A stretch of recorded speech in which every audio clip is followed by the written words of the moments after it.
తూర్పుగోదావరి జిల్లా అనపర్తి నియోజకవర్గంలో పాస్టర్స్ ఆత్మీయ సమావేశం జరిగింది. ఈ సమావేశంలో నియోజకవర్గ ఎన్డీఏ ఎమ్మెల్యే అభ్యర్థి నల్లమిల్లి రామకృష్ణారెడ్డి, రాజమహేంద్రవరం ఎంపీ అభ్యర్థి పురంధేశ్వరి తనయుడు హితేష్ పాల్గొన్నారు. ఎన్నికల్లో తమకు మద్దతు తెలపాలని కూటమి నేతలు పాస్టర్స్ని కోరారు. ఎన్డీఏ కూటమికి వస్తున్న ఆదరణ చూసి వైసీపీ అనేక కుట్రలకు తెరతీస్తోందన్నారు రామకృష్ణారెడ్డి. బీజేపీ అధికారంలోకి వస్తే ముస్లిం మైనార్టీలు ఇబ్బంది పెడుతుందంటూ తప్పుడు ప్రచారం చేస్తున్నారంటూ మండిపడ్డారు.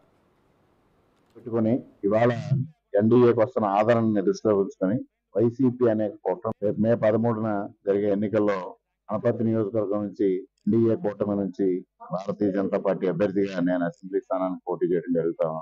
అదేవిధంగా రాజమహేంద్రవరం పార్లమెంట్ స్థానం నుంచి ఎన్డీఏ అభ్యర్థిగా భారతీయ జనతా పార్టీ నుంచి పూర్వపు కేంద్ర మంత్రివర్యులు శ్రీమతి దగ్గుబాటి పురంధేశ్వరి గారు పోటీ చేయడం జరుగుతాం.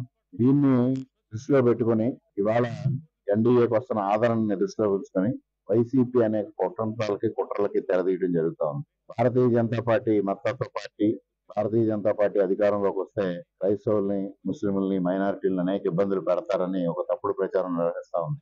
ఇవాళ ఇక్కడ అనపర్తి నియోజకవర్గంలో 4 మండలాలకు సంబంధించిన పాస్టర్స్ ఆత్మీయ సమావేశంలో నేను, పురంధేశ్వరి గారి కుమారులు హితేష్ గారు పాల్గొనడం జరిగింది. ఈ సందర్భంగా మేము తెలియజేసేది ఒకటే, గతంలో ప్రస్తుత ముఖ్యమంత్రి గారి తండ్రి గారు కాంగ్రెస్ ప్రభుత్వంలో ఉండగా ఆ రోజు మత కల్లోల ఏ విధంగా జరిగినాయి, నందమూరి తారక రామారావు గారి నాయకత్వంలోని ప్రభుత్వంలో గాని, చంద్రబాబు నాయుడు నాయకత్వంలో ప్రభుత్వంలో గాని, బీజేపీ భాగస్వామిగా ఉన్న ఎటువంటి మత కల్లోలాలకు గాని, ఇతర మతాలపైన దాడులకు కానీ పాల్పడకుండా ఉన్న సంగతిని కూడా ఈ